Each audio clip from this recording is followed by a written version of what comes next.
दोस्तों, कैसे हो आप दोस्तों? आज आपको बताएंगे ईपीएस 95 पेंशन धारकों का एक नया अपडेट निकल कर आ रहा है, जिसके अंतर्गत सांसद प्रताप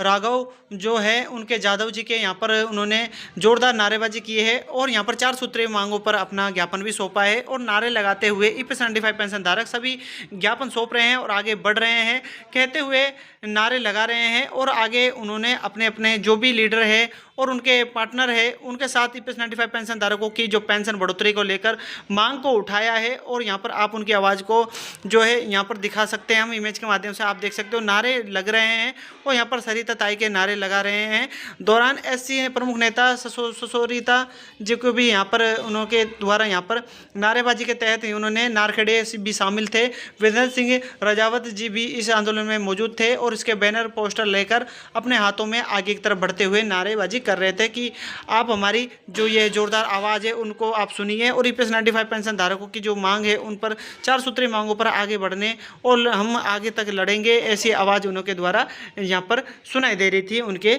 जो नारे थे तो जीतेंगे नारे के थे, जीत के नारे थे। और ईपीएस 95 पेंशन धारकों के सांसद प्रताप राव जो यादव जी है उनके तहत यहाँ पर उन्होंने ज्ञापन भी सौंपा है और उनके नारे यहाँ पर लगाए हैं, जिसके तहत यहाँ पर आपको बता दें कि ईपीएस 95 पेंशन धारकों का कहना है कि उन्होंने वर्षों से तक देश की सेवा की है, जिसके अंतर्गत यहाँ पर पेंशनर से 30 से 35 साल तक की नौकरी भी कर चुके हैं। और यहाँ पर उनके जो पेंशन की जो गुणवत्ता है वह पेंशन की जो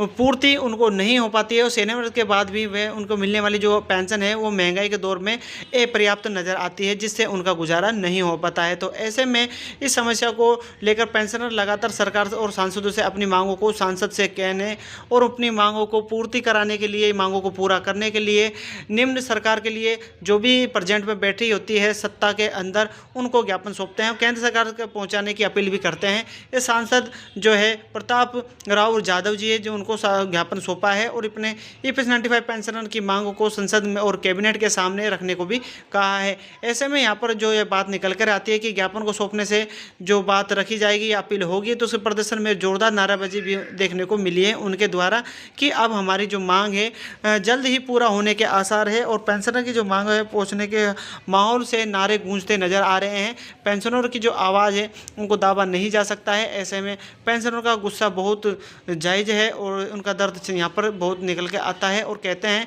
कि वर्षों से जो चली आ रही उनकी जो मांग है वो एक आवाज़ के साथ गूंजेगी और यहाँ पर उनकी आवाज़ का उनकी मांग का पूरा होना जरूरी है। तो दोस्तों यहाँ पर देखने की बात यह है कि पेंशनर्स का जो ये उठा मुद्दा है उनके तहत उनकी जो पेंशन में वृद्धि है वो 7,500 तक कब तक हो पाएगी, उनके लिए न्याय दीजिए, न्याय दीजिए और पेंशनर को न्याय दीजिए जैसी आवाज़ और सांसदों के द्वारा यहाँ पर उनका